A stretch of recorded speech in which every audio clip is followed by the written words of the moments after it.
Divorce is a complicated, often messy affair, especially for the 10 to 15% of couples who can't reach a child custody agreement. Now, a task force appointed 2 years ago by Governor Patrick is proposing a number of changes to the state's family court system. Among the recommendations, that children spend no less than a third of their time with either parent whenever possible. The task force also recommends changes to the vocabulary of custody cases. In fact, the group says the word custody should be removed from the lexicon and replaced with residential responsibility and decision-making responsibility. They'd also like to see visitation time replaced with parenting time. The idea is that the new terms are less adversarial. The governor has expressed support for these recommendations, but has yet to send a bill to the legislature. My next guest says the changes are long overdue. Ned Holstein is the founder of the National Parents Organization. Welcome back to Greater Boston, Ned. Thank you so much. So you sat on this task force. How did you come up with these recommendations? Well, we had intense discussions for 2 years, or 18 months perhaps. All the stakeholders were there, the bar associations, the women's groups, the judges, everybody was represented. And we came out with a good bill. It was compromised. Nobody loved every piece of it. It was a compromise, but we think it's a great bill. It's wonderful for the kids of the Commonwealth. It will help just hundreds of thousands of kids, because what we're doing right now is not working so well. The research is there. What we know is that kids who are placed into sole custody of one parent, they have a hole in their heart. They feel that they've been disadvantaged in life, and the outcome measures as to how they do in life all show worse outcomes. We were all questioning this today just in terms of not some of these changes, that, especially some of the language, which is definitely loaded, but how do you legislate how a judge determines where a child is placed and how much time is with one parent versus the other? How can you possibly legislate that? Well, that's not the whole story. The legislation can't handcuff a judge, but it can indicate the direction that you'd like this to go if possible. Every case will be different, every family is different, so it has to be individualized. It's not a straitjacket, it's not a mandate. The judge can depart.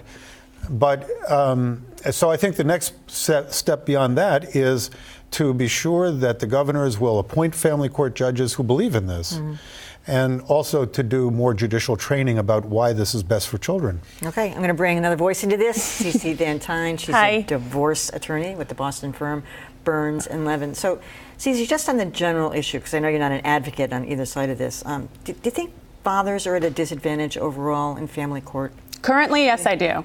I actually do. I think that it has gotten better than when I first started practicing 20 years ago. But I'll use the visitation custody language that you first mentioned as an example. When I was first practicing, the judges always referred to a time that the dad would spend with the child as visitation. Yeah, really? And if you think about it, I may visit with a family member in Florida. I certainly would visit with someone who is in prison. I don't visit with my children. Exactly. It's offensive. And it is, over time, without the assistance of the legislature, more and more judges and more practitioners acknowledged that, yes, that is offensive language. If we're trying to reach an accord, certainly we shouldn't say that you are visiting with your child. So things have gotten better, but they are by no means great. And I think that this legislation, as Ned says, it's not perfect. It was the work of people trying to come together, and certainly folks like myself may have thought that 50-50 was better.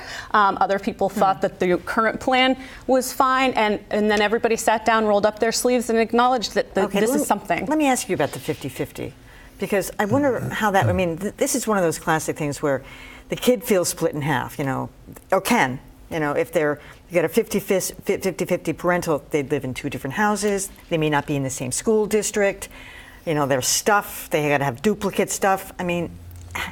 That's how it is now. If I am the primary custodian, if I'm divorced and I have children, and I'm the primary custodian, and my ex-husband has parenting time with the children, even if it's the classic old school every other weekend and one dinner, they're still dividing their time. They're still going to need toothbrushes at both homes and clothing at both homes and have friends at both homes.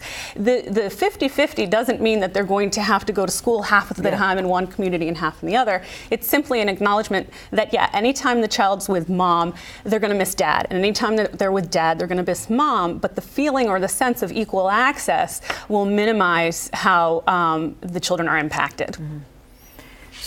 So if this goes to the governor, I mean, what is it that he's signing? I'm serious about that. Is he signing, I mean, recognizing the language is one thing, but it seems to me you're creating an awareness more than anything.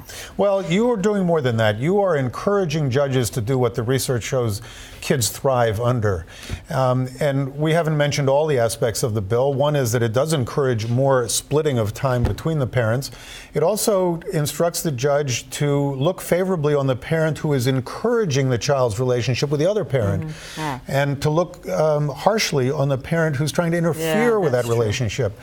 It also gives the judges more tools to punish parents who are clearly interfering with the relationship between the child and the other parent. Yeah. So it's doing a lot of things. That is an important one. That but all of it, I'm sorry, I didn't. No, I'm acknowledging. I know many examples of that where it's. Yeah, unfortunately it happens, and parents can get away with it today. There's no repercussions for the parent who's doing that.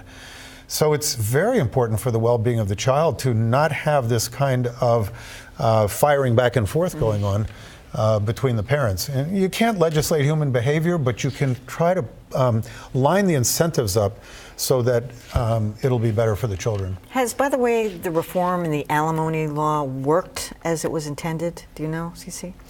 I actually think that it has worked to some degree as it was intended, which is to say that it has created sort of a limiting to people relying on lifetime alimony. But if you read the statute, you saw there's this huge escape clause in it that leaves everything ultimately up to the judge's discretion. So in a lot of ways, candidly, I think it's created more problems than it's solved. If you would go to any seminar with 6 judges on the panel and asked each of the judges what they would do with a particular fact pattern, you would get 6 answers, just as you would have before the alimony legislation was put into effect.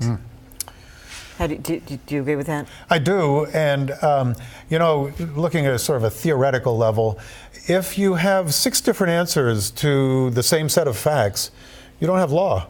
The law is where you have a predictable outcome with a certain set of facts. And we need law. We need law that will be fair to everybody and in the best interest of children. Still, even this is going to be up to the discretion of the judge. I mean, exactly. There's no way you're going to take that out of the hands of the You judge. can't take it completely out. It's true. But, there are elements of family law where the discretion has been taken out of the hands of the judges, and nobody's complaining about it. They think it's good. Give it to the probation department. I'm just kidding. Ed Holstein, CC Time. Thanks for joining us. Thank you, Emily.